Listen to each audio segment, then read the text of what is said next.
Garrett Wilson one day, Sauce Gardner the next day.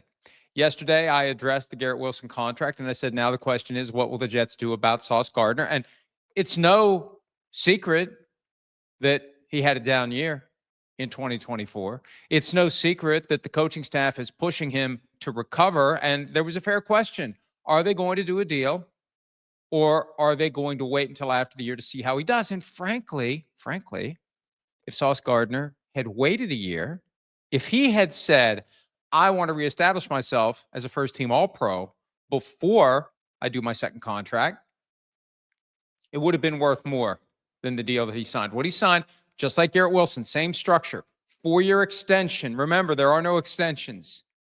There are no extensions. There are new contracts. He signed a 6-year contract, just like Wilson. 6-year commitment, just like Wilson. And anytime the new money average is structured in a way that it just beats by a hair the previous high watermark at the position, that's when the antenna start to activate, the spidey sense starts to tingle, and I can't wait to see what the official terms of the deal will be, because it's possible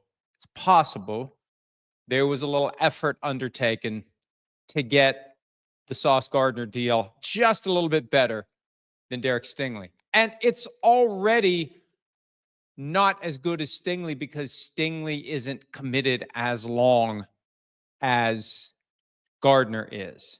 Stingley's got 5 years under contract. Gardner has 6. You always want to get back to market sooner rather than later. So both Garrett Wilson and Sauce Gardner are now committed for 6 years. And whatever the number is now, and again, it's a 4-year, $120.4 million deal, 30.1, just a click above 30, just a click above Stingley, would have been more next year.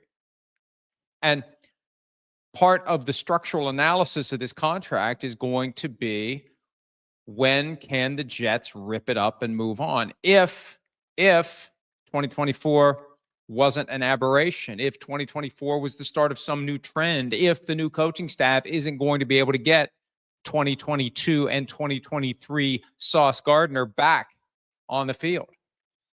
How many years? Probably 2 at the most. Probably 2.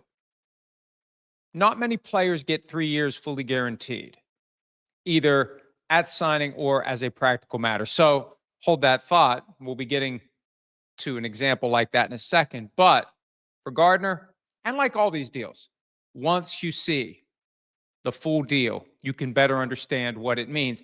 And the rule of thumb is, the sooner the details are released, the sooner they're leaked, the sooner that someone says, here it is. Take a look. I'm proud of it. The sooner it comes out, the more likely it really is a good deal that holds up to scrutiny. One last Jets point. Breece Hall is eligible for a new contract as well. Now, I don't know that that means he's the guy who gets a deal this week, because the thing going on with the Jets in the running back position, Aaron Glenn, new head coach, has made it clear he wants to use everybody. So it's not like Breece Hall is going to become the workhorse. And it may be that their attitude toward Hall and their running backs is interchangeable parts. And in lieu of giving a big deal to Breece Hall, we will just move on and draft someone, not draft someone, get a free agent, street free agent who can come in. If you can block from, this is the truth in the NFL. There are so many college running backs that could play at the NFL level.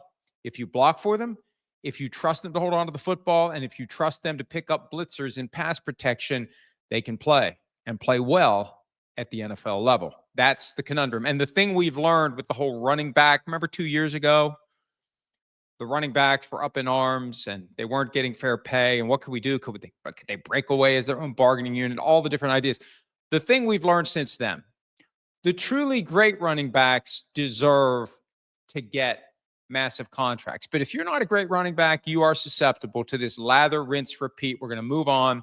We're not going to pay you. We'll just go find somebody else. So it may be that the Jets want to see what Breece Hall does this year, and then they'll make a decision next year. Now, he will be a free agent next year unless they would use the franchise tag. All that said, maybe he's Wednesday on the menu. Monday was Garrett Wilson. Tuesday was Sauce Gardner. Wednesday, maybe Breece Hall. We will see. I mentioned earlier. Hi, it's Mike Florio. Thanks for watching PFT on YouTube. Hit subscribe for the latest news and analysis from Pro Football Talk.